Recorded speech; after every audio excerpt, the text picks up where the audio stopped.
Mau gue beritahu tentang analisa gue. Kemungkinan akan ada pihak yang baper dan tersinggung. Pertama, buat orang goblok. Negara Eropa sedang krisis energi.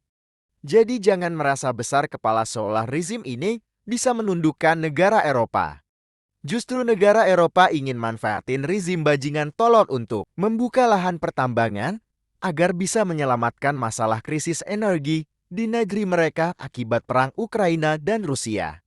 Bisa jadi tanah kalian akan imbas sebagai pembukaan lahan pertambangan. Sedangkan kalian dapat ampas penyakit dan diperas dengan pasal agar pejabat ini tidak menanggung biaya kesehatan seperti yang terjadi saat ini. Polusi udara sumbernya dari pabrik industri PLTU dan pertambangan batu bara, tapi yang diperas itu kalian dengan pasal uji emisi dan kalian dikenai iuran BPJS Kesehatan. Apa tidak bajingan tuh? Jadi jelaskan, kenapa gue tidak suka dengan nama-nama yang gue sebutkan? Karena mereka semua para bajingan. Memanipulatif seolah baik beri bantuan sosial ke rakyat, tapi mereka korupsi tuh dana bansos.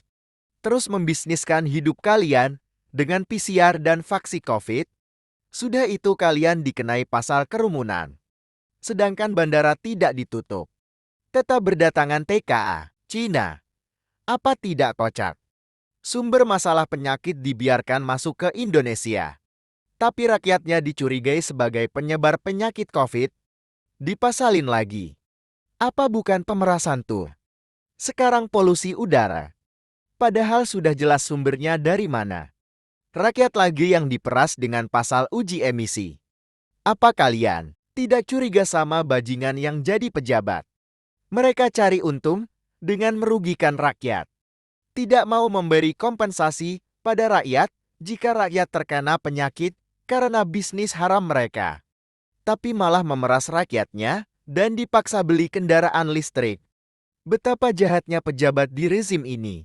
Sekarang, kalian sudah mengerti kenapa gue ingin Jokowi dimakzulkan dan orang-orang yang gue sebutkan dihukum mati. Masih kurang penjelasan gue. Gue tidak pernah percaya kalau pejabat saat ini membeli saham Freeport maupun IMF. Pertama, kalau punya saham, kenapa harus memperbanyak hutang dan alibi untung peras rakyat dan memaksakan kehendak pada rakyat? Karena buat bayar hutang, entah bunganya atau apapun itu, yang mungkin sudah tempo pembayarannya. Terus mau manipulatif apa lagi? Masalah cawe-cawe. Sebusuk apapun gue sudah membacanya, sudah gue bahas juga kan.